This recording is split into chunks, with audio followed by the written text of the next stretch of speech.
the failure of the states over successive years to put in place the working conditions which would enable teachers to do the job they love without sacrificing their own health. So as the island's biggest employer, what did the state say about 1 in 10 of their workers taking time off last year due to stress? Well, policy and resources say that managing and reducing absence due to stress is a high priority for them.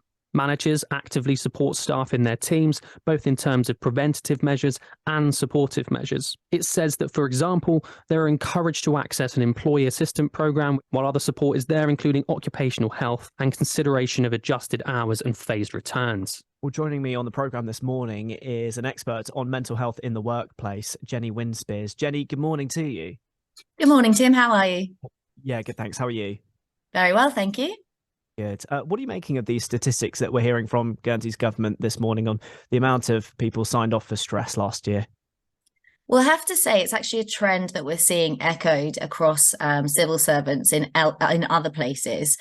We've had a report come out in Jersey recently as well, and The Guardian actually posted an article in April this year to say that mental health sick days taken by civil servants has risen 38% in 1 year. So it's not unique, I suppose, to Guernsey. It's actually been echoed across. The UK Health and Safety Executive published it's a government publication recently on work-related stress. And they actually found that across many industries, self-reported work-related stress, depression or anxiety has shown signs of increasing. So we are seeing this trend coming elsewhere.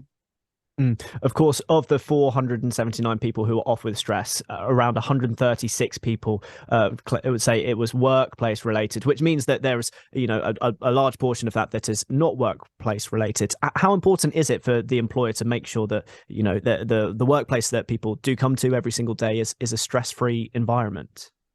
I do think it's very important. Otherwise, I wouldn't be in the job that I'm in. Yeah. We ran a research report in 2021 just to understand actually the impact of wellbeing on work, of wellbeing at work from businesses.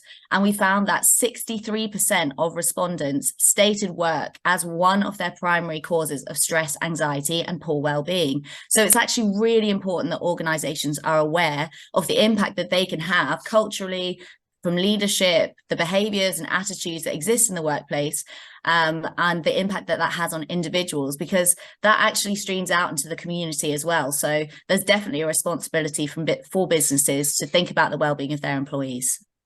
These numbers that we're seeing from the states of Guernsey today, do you think that they're a reflection of other businesses around the island or in the UK? Are their numbers probably quite comparable to most businesses? It's hard to say because I don't know in too much detail about Guernsey specifically, but as the kind of stats I've referenced before, there's definitely a trend in this. And I think there's a few factors that might kind of lead into this. And one of them being that mental health, anxiety, talking about those has actually become a lot more acceptable. So we're likely to see the impact on the data that people are reporting it as anxiety, stress, whereas previously they might have just said, oh, I'm not feeling very well today. But that's not to say that the impact of COVID has also not had an impact on the amount of people that are feeling these ways and having an impact from anxiety and stress as well. I suppose how much of it is it in the employer's interest with regards to productivity, I suppose, to encourage conversations about good mental health and well-being and open up that conversation? It must be only beneficial for everyone. Absolutely. I mean, the cost to businesses of not taking this in under their umbrella, I suppose, is huge. Someone who is off sick with stress or anxiety is likely to say, I think the average is like 18.5 days that they'll take if they're suffering with stress or anxiety, as opposed to the kind of UK average of sick days, which is 6.5. So the cost to businesses is massive. And also you get people who come into the office who are not present, they're not being as productive as they need to be, they're not engaged in the work, and they're not happy. So it's very important that the organization thinks about this in the interest of their bottom line, as well as doing the right thing.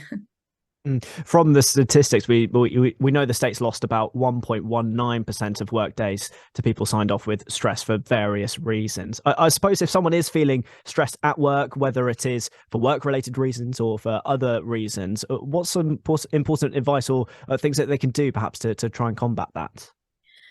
I mean, I think there's two streams to this. And as an employee, I'm going to reiterate the messages that people probably hear all the time. Speak up if you need it, seek support. A business that signposts to an employee assistance program. You can talk to the EAP service for anything, really. Even if you just want to have a chat, it doesn't just have to be reactive care. It can be if you're starting to feel stressed about something, they will talk to you. They're a really great source. So if an organization has that, definitely use that.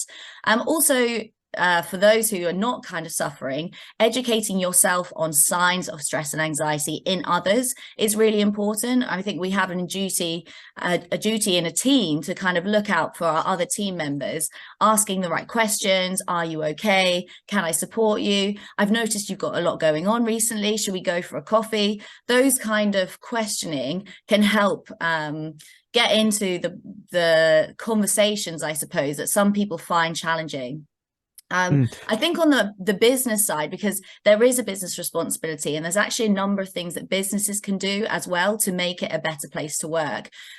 First of all, a lot of businesses don't measure well-being as part of their kind of engagement strategies, and you need the data and feedback as part of your employee surveys to be able to know where you need to make changes.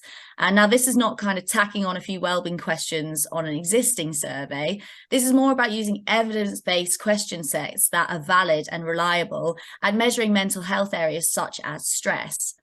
A second thing that businesses can do really is sometimes businesses focus on just the well-being pillars, and whilst that's a good place to start and it's a really good way to define well-being is actually a cultural change, and it's important that the behavior makes the difference. So once a business starts thinking about well-being as a cultural thing and starts improving the values, behaviors, expectations and practices that guide and inform the way people act, that really can make a difference in terms of people's well-being. It's not enough to play lip service. It's actually important to change the culture and make well-being everybody's responsibility.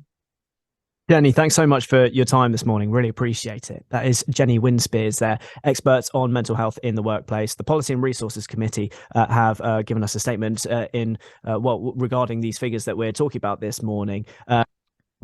Thank you so much for your time this morning. Thank you so much. Thanks so much. Cheers.